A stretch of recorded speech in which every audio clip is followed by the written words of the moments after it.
या श्री ही स्वयं सुकृति नाम भुवनेश्वर लक्ष्मी ही पापात्म नाम कृतदिया मृदये सुबुद्धि श्रद्धा सताम कुलजन प्रवत्स्य लज्जा ताम त्वाम नतस्मै परिपालय देवी विश्वम। माँ शारदे को नमन करता हूँ और नमन करता हूँ आप सबके घट घट में व्याप्त माँ शारदे को। और सबसे पहले मैं निवेदन करता हूँ कि जो आसपास मंडरा रहे हैं कृपया काफी जगह इस पर विराजमान हो जाएं, बैठ जाएं आप सभी। नहीं, अगर भगवान ने अपने को देखो काम करने के लिए हाथ दिए हैं, चलने के लिए पांव दिए हैं, सुनने के लिए कान दिए हैं, तो बैठने के लिए भी कोई ना कोई जगह दी है। उसका इस्तेमाल करें, वरना विज्ञान का एक नियम है कि जिन अंगों को हम काम में नहीं लेते कालांतर में वे लुप्त हो जाते। वाह वाह। और बहुत से लोग मैंने ऐसे देखे हैं कि जिनकी पेंट नीचे गिरती रहती है, कितना ही वो कस करके बेल्ट बांध लो, उसका यही कारण होता है वे ऐसी सभाओं में समारोह में बैठते नहीं। तो कृपया काफी जगह पड़ी, आप आराम से बैठ जाएं।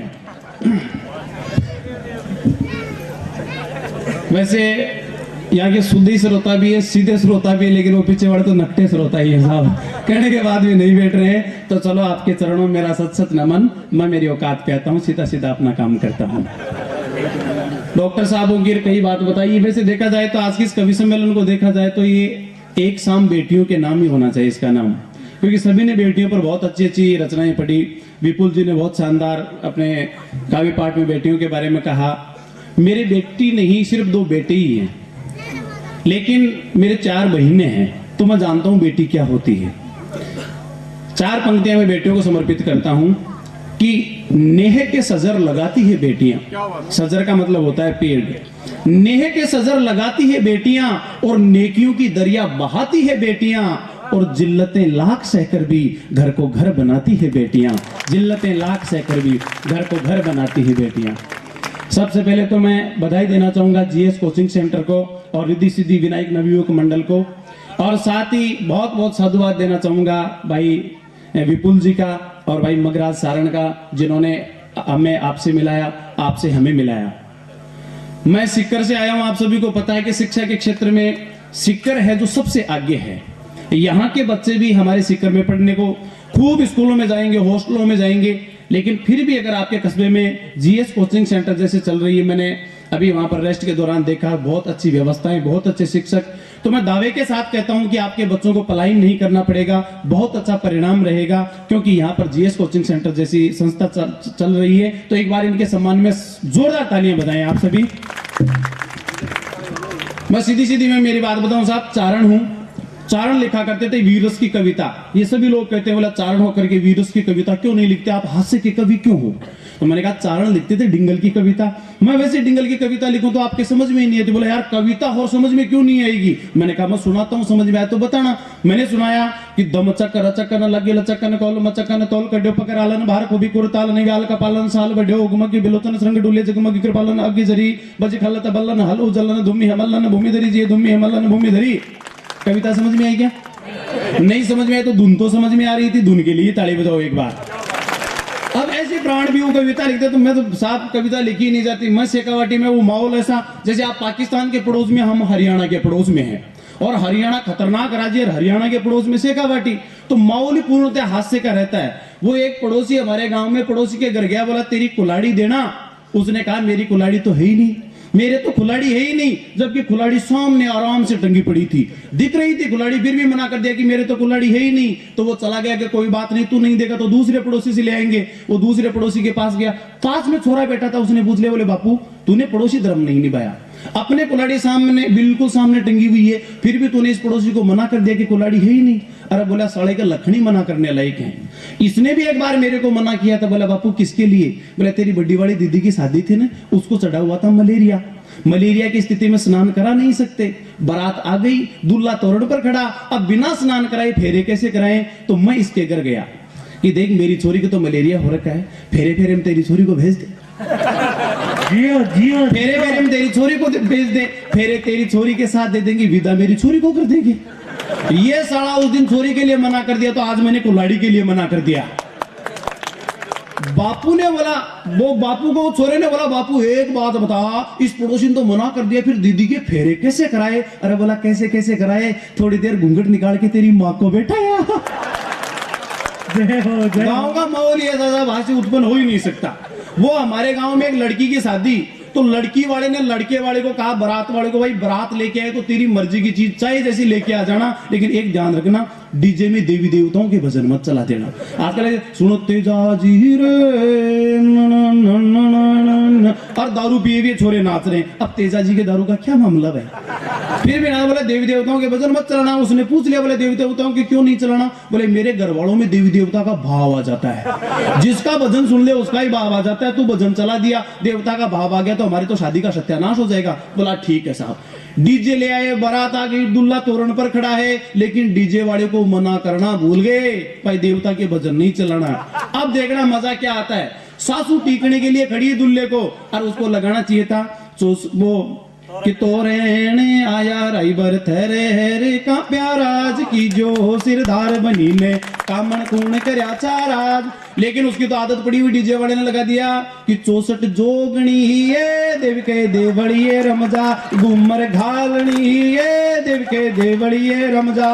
और वो सासू या तो दूल्हे को टीकने आई थी, थाल फेंकी, लुगड़ी फेंकी, उछल के पड़ी, बोले आखा लो नारियल लो माता की पूजा आएगी, आखा लो नारियल लो माता का भाव आ गया।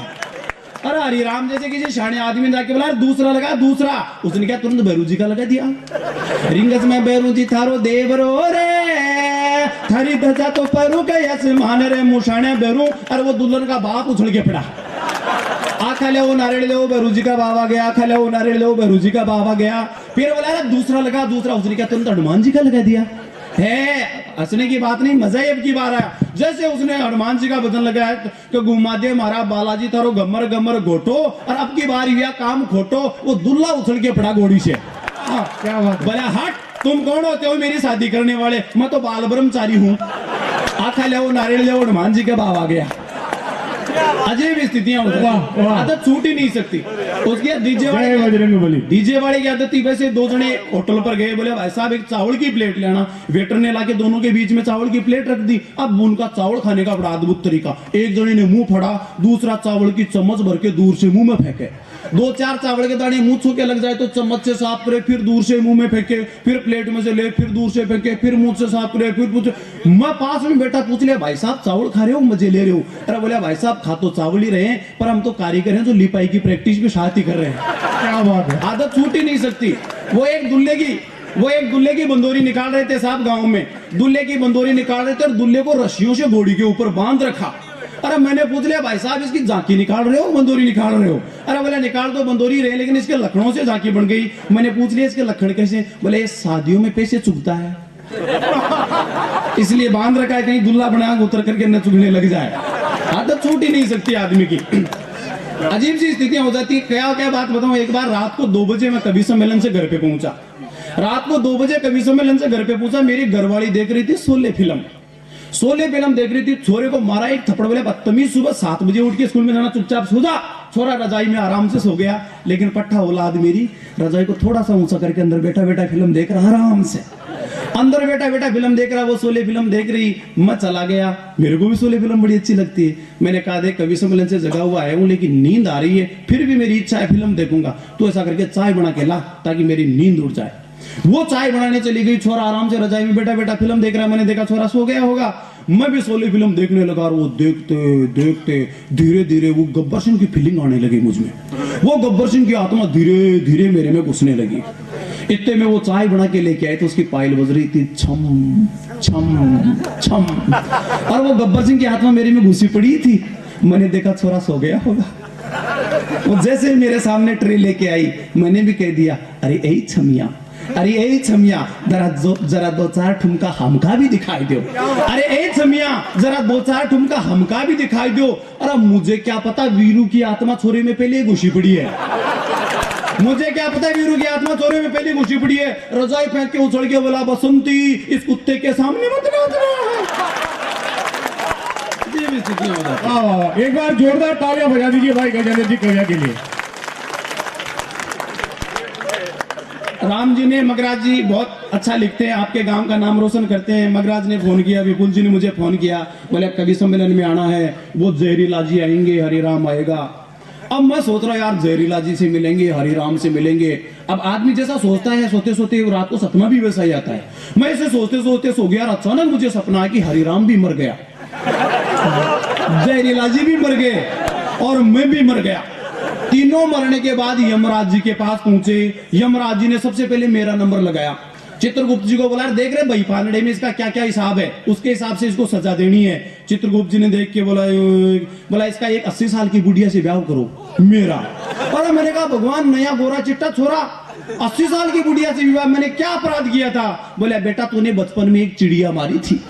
मैं मुंह महसूस कह रहे हरिराम का नंबर आ गया। देख करके बोला इसका 85 साल की बुढ़िया से ब्याह करो। इस ये भी चला भगवान मैंने क्या अपराध किया था? बोले बेटा तूने भी एक बचपन में चिड़िया मारी थी। आखिर में जहरीला जी का नंबर आया। भाई पान ने देखे बोला इसका दीपिका पादुकोण से ब्याह करो। दीपिका पादुकोण से ब्याह करो। राम दोनों उछल के पड़े, भगवान घोर अन्याय, हम दोनों गोरे चिट्टे छोरों को 80 साल की डोकरी, इसको दीपिका पादुकोण, इसने क्या पुण्य किया था? यमराज जी ने कहा इसने तो कोई पुण्य नहीं किया, पर दीपिका पादुकोण ने बचपन में एक चिड़िया मारी थी।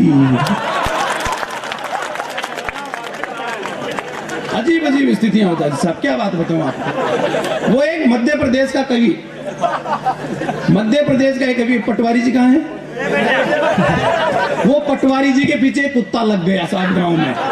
पटवारी जी ने देखा कुत्ता खाएगा तो पटवारी जी तेज तेज चलने लगे, तो कुत्ता ही तेज तेज चलने लगा।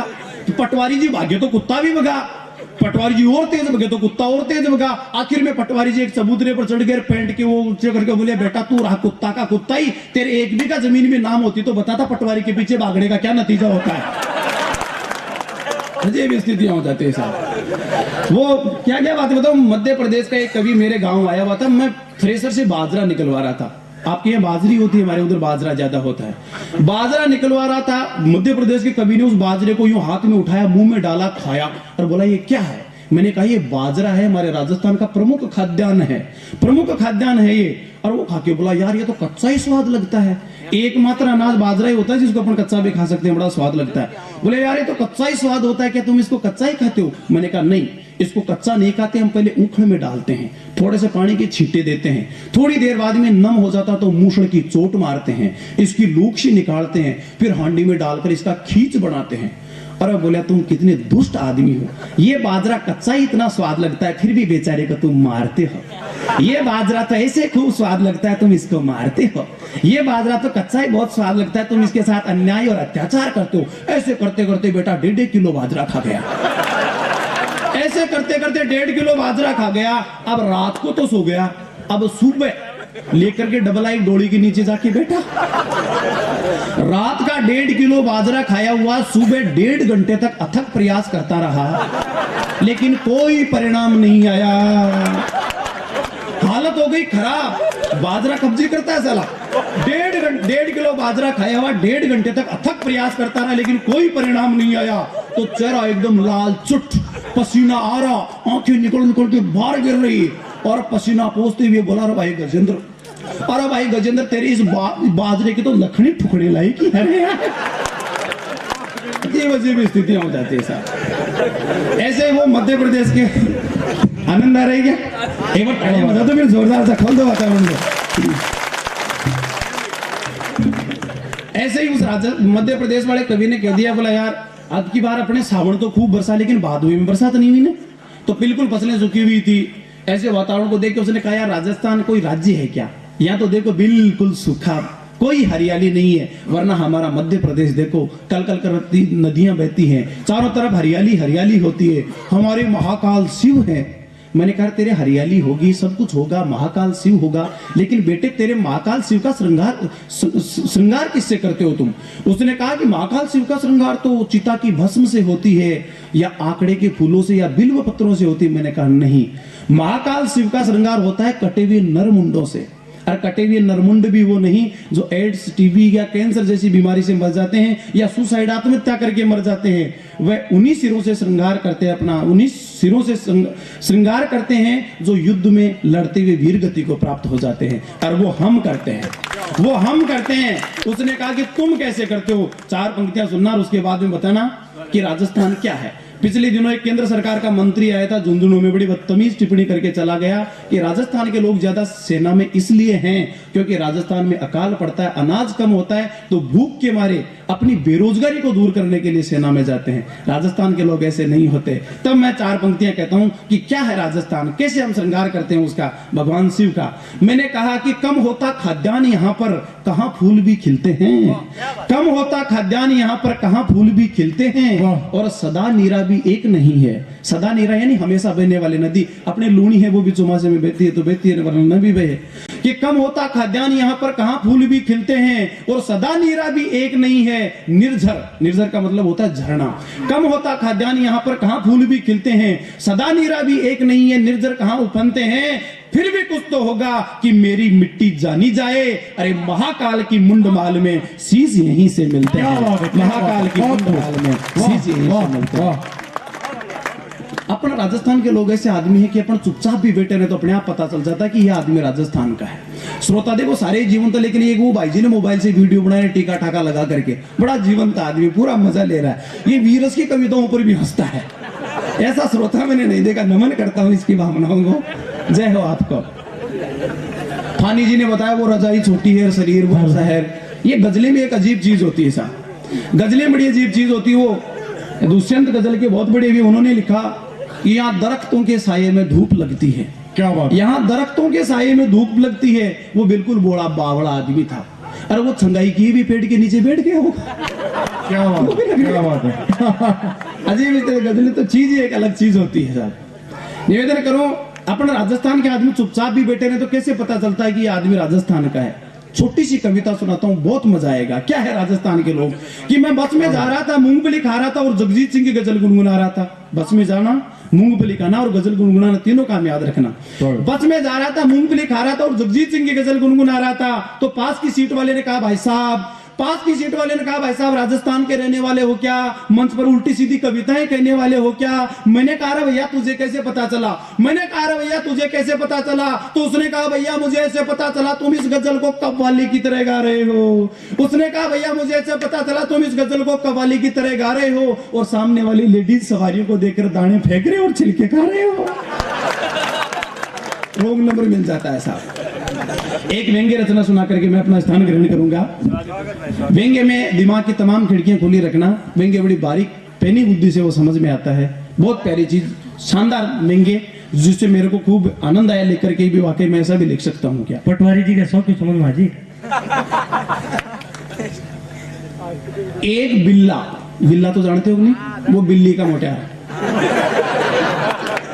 ये गोमाता की बात है तो गोमाता पर मुझे याद आ गई। कल परसों एक मेरे मित्र है शंकर सुखवाल जी, उन्होंने एक दोहा लिखा कि गाया भटके बापड़ी बंदे कोनी ठाण, गाया भटके बापड़ी बंदे कोनी ठाण, और गो मातारा श्रापसू दुख पावे करशान। गो मातारा श्रापसू दुख पावे करशान। अपन तो हास्य के आदमी, अपन दूसरी बात करते हैं साहब। मैंने तुरंत कहा कि गाय फेर भी बांध ले पड़नी बांधे बेल, गाय फेर भी बांध ले पड़नी बांधे बेल, ई कारण रंडवा फिरे घना गांव में छेल। हाँ, तभी तो क्या बात। मुझे फोटो और वीडियो से बड़ा डर लगता है। मदेरणा की बनी थी एक बार सीटी, बेचारे का अभी तक जेल से नहीं छूटा है। फोटो से भी अजीब स्थिति हो जाती है साहब। पहले लोगों ने मेरे डर घुसेड़ दिया। अखबार में फोटो छपती थी, काव्य पाठ करते हुए गजेंद्र सिंह कविया।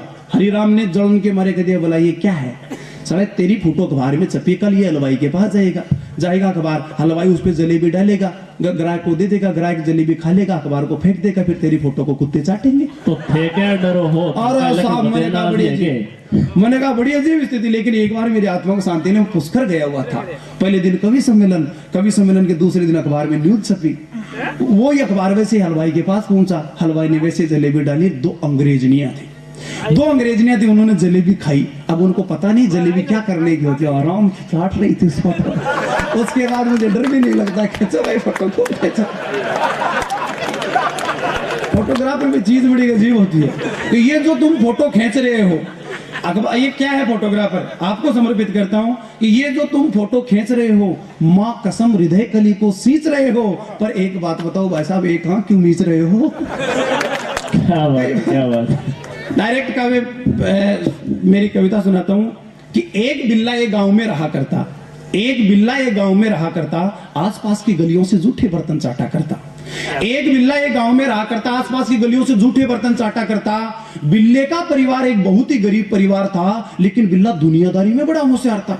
हमेशा सरकारी रोजगार पर लगी रहती थी नजरें उसकी, फिर भी सरकारी रोजगार नहीं मिलता तो चेहरे पर छाई रहती थी खुशकी। सरकारी रोजगार की तलाश में बिल्ला था बहुत ही बेहाल, जैसे अच्छे दिन आ गए फिर भी अपने वो के वही हाल। क्या बात, जैसे क्या अच्छे दिन बात, आ गए फिर भी अपने वाह, वो के वाह, वही हाल। अच्छे दिन क्यों नहीं आए साहब? मैं मेरा नजरिया, मेरा इष्ट मुझे प्रिय है, मैं मेरे इष्ट को समर्पित करते हूँ। अच्छे दिन क्यों नहीं आए? कि अच्छा दिन रो आवणु अब ताई तो झूठ, अच्छा दिन रो आवणु अब ताई तो झूठ, और खिली कड़ी देखी नहीं राजनीति रे ठूंठ। ये राजनीति तो ठूंठ है, और ठूंठ के ना फूल आ सकते, ना पत्ते आ सकते, ना कलियां खिल सकती है। कि अच्छा दिन रो आवणु अब ताई तो झूठ, खिली कड़ी देखी नहीं राजनीति रे ठूंठ, राजनीति रे ठूंठ फल और परछाया दूरी, वह प्रचारा की टेम लागरी सोरी सोरी। प्रचारों के टाइम तो बहुत अच्छी मोदी जी बनते, पता नहीं क्या कर देंगे। तो अच्छा दिन रो आवणु अब ताई तो झूठ, खिली कड़ी देखी नहीं राजनीति रे ठूंठ, राजनीति रे ठूंठ और फल और परछाया दोरी, वह प्रचारा की टेम लागरी सोरी सोरी। तो हे वीर विक्रमाजीत हिंद में आजो पाछा, तंबू नीचे राम उड़ी क्रिया दिन अच्छा। क्या बात, तंबू नीचे वाह, राम, वाह, उड़ी क्रिया वाह। दिन अच्छा। आज भी भगवान राम की तंबू के नीचे अयोध्या में मोर देवी की पूजा भी नहीं हो सके, कहाँ का अच्छा दिन है। तब कहना बहुत था कि बढ़िया, सरकारी रोजगार की तलाश में बिल्ला था बहुत ही बेहाल, जैसे अच्छे दिन आ गए फिर भी अपना वो का वही हाल। सरकारी रोजगार नहीं मिलने पर बिल्ले ने धंधे में घुसने की योजना बनाई। ए मुन्ना, हेलो, ए मैं अरे भाई प्लीज यार बात मत कर। हेलो, मुझे पता है बेटा तू देश का भविष्य पर मेरा वर्तमान क्यों खराब कर रहा है। तो नहीं, सरकारी रोजगार नहीं मिलने पर बिल्ली ने धंधे में घुसने की योजना बनाई और अपने धंधे को सफल बनाने की कई युक्तियां लगाई। बिल्ली ने सोचा कि धंधा ऐसा हो, हिंग लगे ना फिटकड़ी और रंग चढ़े चोखा, खूब पैसा आता रहे और ग्राहक झेलता रहे धोखे पर धोखा, और धोखे पर धोखा खाकर भी अपने। बेटा देश को जब भी खतरा है पीछे से ही खतरा होता है, आगे वालों को चुप करो। तो ये नरसिंह जी वाली गाड़ी हो गई, कालिया उठाओ धोलिया पड़ जाए, धोलिया को उठाओ कालिया पड़ जाए। हे भगवान, ये विपुल जी रे दो दो एक घर में दोनों भाई कवि हैं, पता नहीं रात को सोते भी है क्या घर वाले। कर लो मेरा कवि पाठ। एक ही तो मैं गला रखी। सरकारी रोजगार नहीं मिलने पर बिल्ली ने धंधे में घुसने की योजना बनाई और धंधे को सफल बनाने की कई युक्तियां लगाई। बिल्ली ने सोचा कि धंधा ऐसा हो, हिंग लगे ना फिटकड़ी और रंग चढ़े चोखा, खूब पैसा आता रहे, ग्राहक झेलता रहे धोखे पर धोखा, और धोखे पर धोखा खाकर भी अपने को ही मौका देता रहे और अपना ही सामान लेता रहे। इस प्रकार बिल्ली ने खूब मंथन किया और खूब टटोला मार्म, तो ऐसा एक ही धंधा मिला, आस्था और धर्म। ऐसा एक ही धंधा मिला, आस्था और धर्म। बिल्ली ने सोचा कि आस्था और धर्म के नाम पर पाखंड को बेचेंगे और खूब पैसा खींचेंगे। अब बिल्ली ने धर्म के व्यापारियों वाले सारे पाखंड रचाए। उसके बढ़ते हुए वैभव को देखकर सारे चूहे चुक रहे, उसके लुभावने प्रवचनों को सुनकर चूहे आसक्त हो गए, और उसके फिड़के को देखकर सारे चूहे उसके परम भक्त हो गए। क्या हुआ? चूहों के परम भक्त होते ही बिल्ली ने कहा कि अंधे हो जाओ, प्रभु के दर्शन मिलेंगे। चूहे भी अंधे हो गए, अच्छा है हरि के दर्शन मिलेंगे। अब चूहों के अंधे होते ही वह बिल्ला उन चूहों की चुहियाओं का दोहन करने लगा और उन चुहियाओं पर सम्मोहन करने लगा। लेकिन कौन पका हुआ फल नहीं जड़ा। एक दिन भरता ही है पाप का गड़ा, एक दिन वो पाप का गड़ा भरकर फूट गया और बिल्ली के काले कारनामों का भांडा फूट गया। तो ये इंसानों, हर इंसान के उस ऊपर वाले के हाथ में नकेल, और वो बिल्ला आजकल जोधपुर में काट रहा है। क्या बात है, वाह वाह, क्या भैया।